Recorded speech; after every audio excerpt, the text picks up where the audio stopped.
Hey, what's going on? It's Kurt here with Make It Last. If you are a returning subscriber, well, thanks for watching. And if you haven't subscribed, you can please consider subscribing to help my channel build up. It's a beautiful day here in Berkshire County in Massachusetts in October. We got some beautiful leaves out all around, off the trees, on the trees. And this specific build here is not really about making something last, but it's actually about my camper setup in the back of my truck. So I'm going to make it real sweet and simple, and I'm going to spin around here in a bit and show you my build. I'm also looking for input on building future things in this camper setup, and I'm also looking to help people out that are on a budget and they're looking to build like an overland off-road camping type of setup. So without further ado, I will spin around and show you what I got here. So it is a 2011 Toyota Tacoma. Originally it was a TRD Sport. I did change the sticker to a TRD Overland because it's basically specific to my build. I also wasn't crazy of having a TRD Sport just because, you know, there's a million of them out there. I would have really liked an off-road just for the fact that the off-road offers the locker. That may be something to take into consideration in the future if I ever get real serious in it, or if I win the lottery and I really want to put a lot of money into this truck. So it does currently have about 127,000 miles on it, and I do drive it back and forth to work, and I also want to make it last, and I have to with the times today. I can't just go out and spend, you know, 40 something thousand dollars on a brand new truck. And this one, it is older, so if I do get a scratch or a ding in it, I try to keep it up, but it is what it is. It happens. So my suspension setup is a basically 3-inch in the rear and 2.5 in the front. It's an old man Emu. The back has heavy duty, they call them darker springs, and of course heavy duty shocks. I'll kind of take a little peek down in there. I actually just greased them because they're famous for squeaking. If you're looking for a video to stop your leaf springs from squeaking, I also have a video on my page as well to help anybody out with that. So as far as my tires here, I do have two 65/70 17s, so it's basically, I believe, like a 31.6-inch tires. Nothing crazy, but it, you know, gets me by. They're Walmart tires, specifically. They're load range E's, so you can put 80 pounds or 80 psi in. They're a heavy duty tire. They're basically like, if you look at the tread, it's actually like a knockoff of a Goodyear Duratrack at a little bit of a cheaper price. Not so much after all this inflation, but you still can get them at a decent price. And as you see there, I've got my nice shiny drums. I do paint them. I only do that for the fact that, yes, it kind of looks nice, spruces it up a little bit, and I also, you know, I protect them from rusting. As 15 years as being an auto tech, I had actually seen, you know, so many drums just get rusty on the back of cars or Buicks and Pontiacs, just because, you know, I had to replace them just because they were rusted. So as I walk along to the side here, I've got some Kelly raised rock sliders that came and actually come from a tractor trailer. I don't know exactly if they come all the way from California. I'm assuming they did, but they were bare metal.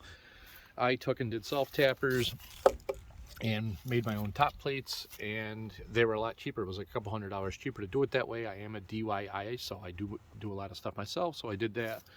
This is a little funny here. It may not be anybody's you know, particular way of doing something, but I do put a mud flap on the bottom of it so that anything that comes up from the tire will not actually hit the body of the truck and cause rust or chips, and eventually, you know, they can rust. So coming over here to the front, of course, I've, you know, same as the back, I've got the TRD specific from Toyota rims. I've got excuse me, JBA upper control arms to offset my casters, so it brings the tires away from the body. If you're famous with a Tacoma, we all know it. And if I want to, you know, later on down the road go with bigger tires, that we do have to do that, and we have to set the camber a little bit higher on these trucks. So suspension wise, like I said, 2.5-inch Old Man Emu shocks. I believe they're 887 springs. Are heavy duty, made to carry a bumper winch and such. And yes, I do. Again, you can say, oh, it looks like McDonald's or whatever, because I got my red, and I even painted the original color of the Old Man Emu shocks to stop them from rusting, to make them last. So, you know, to each their own. That's what I do. Continuing on, in the front I have a DV8. It's actually a cheap, it's actually an eBay bumper. And before anybody says anything on this, this is my plow frame. I do put a plow in the truck in the winter here, so that's hanging off the bottom. It does come off in the springtime. I actually fabbed it up to work with the DV8 bumper. So if anybody's wondering if you can put a plow on an aftermarket off-road bumper, yes you can. So again, going inside to the bumper, I've got a 12,000 pound, I believe it's an XZR. It's a Harbor Freight winch. It's the cheaper one. I did switch it over to synthetic line. I also have a video on how to do that and making your winch safer, if you're looking to do something with that. I remounted the solenoid out of the big bulky box because the first one failed on me. The box filled up with water because it was sitting awkward inside this bumper. And I did not make a video on that, but I do have the winch solenoid upside down in there, just enough to keep it out of the rain, and it will stay dry as the air flows through the bumper, and it's not going to fill up with water inside the box. So moving along a little bit more here, I've got I've got a skid plate underneath it. I believe it's, I don't know if it was a DV8 or what it was, but it was a long time. It was about 4 or 5 years ago I put that on the truck. And again, everything obviously is the same on this side. I've got a snorkel on the truck. I don't take it into water. I guess it's more for looks now. I kind of wish I didn't do it. I wish I didn't drill a hole in the fender now, but it is what it is. So I guess it can be considered just like the TRD Pro that you can buy from the factory. It's just going to be a now like a desert air intake or something. It's going to, you know, it's going to pull cleaner air from up on the higher side. I've got some ditch lights and some cheapo brackets, so if you get going 80 miles an hour, they do wiggle a little bit, but other than that, there's not too much to complain about. They were Amazon or eBay or something like that, cheap as I could find. Harbor Freight ditch lights, believe it or not, these are the longest ones I've had on here as far as not getting moisture in them. So you can also buy them, and you can buy an extended service plan for a couple years, so it's really a smart decision. They're bright, you know. You can go out and spend $200, or you can spend, I believe these are now like, I want to say 60 or 70, and you can still get the same results, same brightness, lumens and everything on that. So walking alongside here, I'll continue to what I wanted to get to. So there's my build, TRD Overland, obviously. I've got a rear hook off-road bumper. It's not high clearance or anything like that. I think when I get the money someday, and if I decide to do bigger things on the build, I would probably cut the exhaust off and go with a high clearance bumper, and also bigger tires. But moving on to the back here, it's really simple. And I don't have any like platforms or anything, any storage or anything in here yet. I'm just kind of starting out. I got those done over the summer when I had some free time. So up here I've got some curtains, and this was all done at your local fabric store. So I got the Moon fabric. I made the curtains. The Moon fabric, I got all that at your local hardware store or fabric store.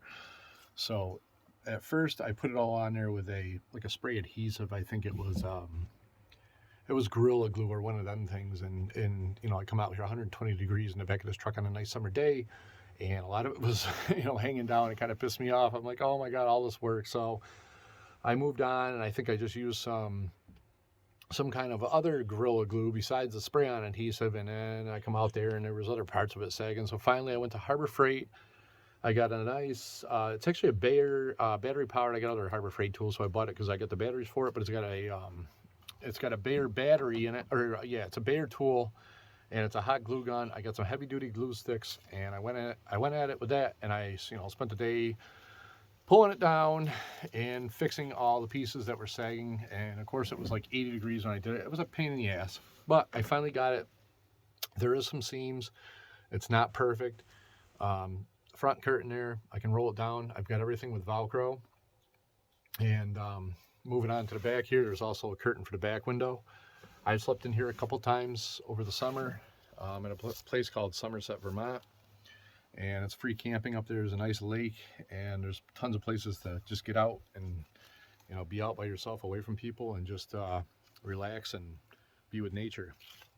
So anyway, moving on here, as far as the The bed stuff, this is all also done at the, you can see like, you know, different pieces I pieced in there. I'm not too picky about that. My main thing was to cover up the plastic and make it warmer if I decide to do something in the colder weather, and also cover up the fiberglass on that cap because that's rough if you rub your skin up against it. So all this was done for basically, even with the glue gun, probably about, I don't know, maybe $250, less than $200 without the glue gun. And if I ever get to put anything in and use this as a truck, because I do use it as a truck, I can also put a tarp on top of this.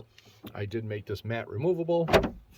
And if you decide to, and you've got some more info for me, or you got something you suggest, just let me know, or let me see your builds.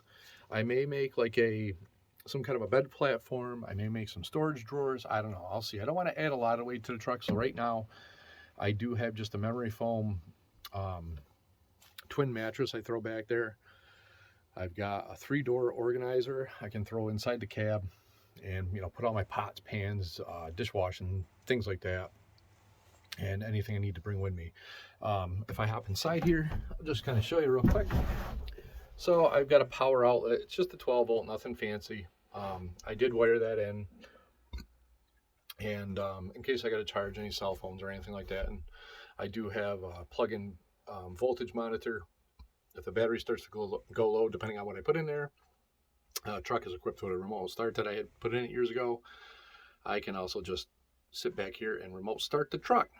So moving on, I do have, and I think I have a switch on inside. So I've got a switch here.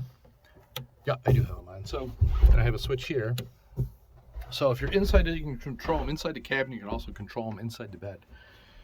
So if you're back here camping and you want to shut the lights off and you don't want to get out and walk all the way around to the cab of the truck, I do have some LED lights. And I wired in a couple switches so you can just turn them off and turn them on inside here. And again, you don't have to get out, whether it's cold, warm, maybe you're scared, you just don't want to get out in the woods. Maybe you shouldn't be camping if you are.